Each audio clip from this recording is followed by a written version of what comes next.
Hey everybody out there, just finished doing some Vanos work. I'm going to be doing a video on that, getting them set up for the best possible timing curve. The M3, I also, because of the fact that I had that dreaded break in my timing and Vanos application, as you can see, it looks like it's been broken for a while. Luckily, it did not fall into the timing chain. Got that all repaired, but again, wanted to change the oil on it and put a brand new filter in it. Started looking at the cover, and I'm from kind of old school hot rodding, and I like to take and put very large magnets on the sides of my filters, but that's not really an option on this car. So what I'm going to do today is modify this bad little puppy that is made out of aluminum. So there's no way to really stick it to the housing so that all the metal particulates would get stuck in here.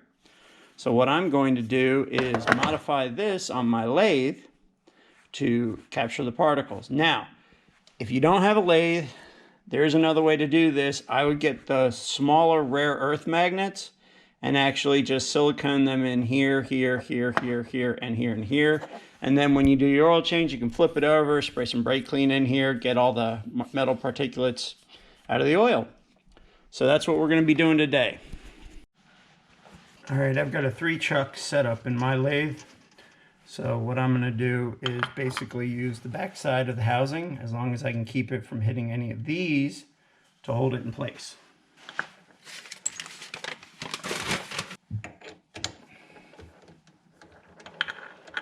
Alright, looks like that's going to work. Whenever you're using a lathe, never take your hand off of your key chuck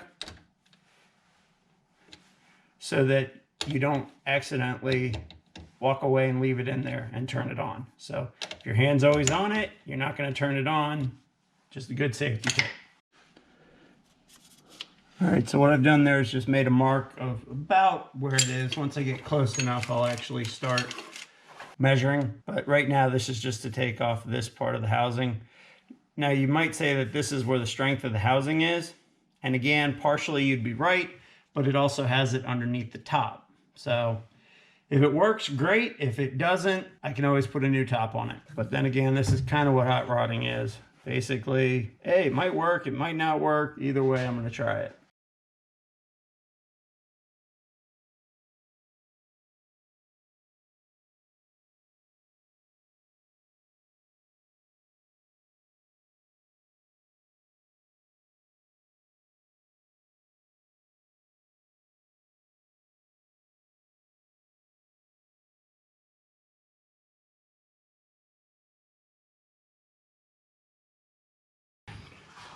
Let's see how she fits.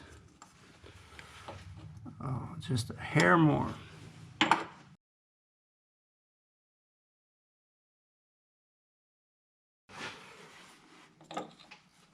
right, so I got my center cut nice and tight. Now I just need to eat out the little inside here so that it can lay as close to the aluminum as possible.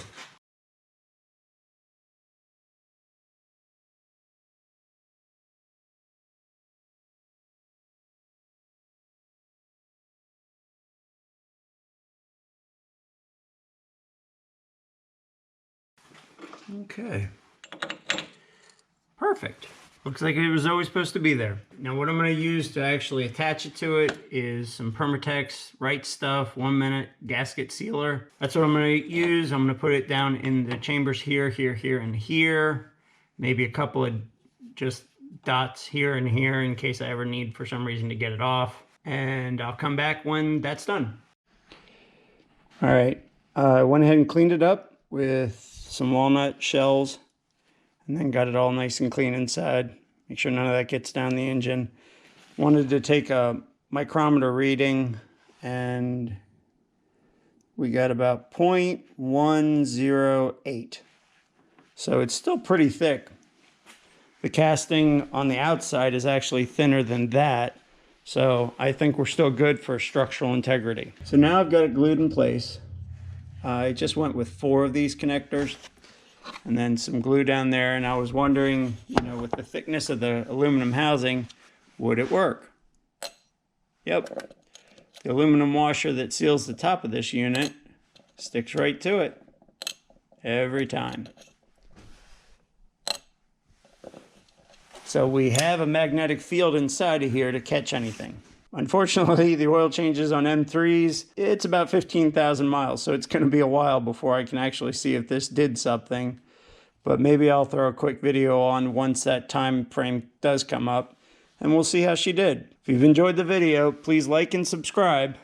All right, this is a quick little add to it. I just thought about this after I had finished getting everything back together. Technically, by doing this modification, if you're working on your car, you don't have a wonderful, lovely magnetic tray like this, you actually do now. So it does have another side use. If you're working on your vehicle and you're afraid to lose some parts, go ahead and throw them on top of that. It ain't gonna go anywhere. If you're curious where I sourced the magnet of this size, I used it from an old set of speakers that I have. I always keep all the magnets off the speakers instead of throwing them away. They're great to have just to hold stuff to panels or do whatever you need to do. No reason to throw away a perfectly good magnet, even though the speaker's bad. So, again, like I said before, like and subscribe. Have a great day.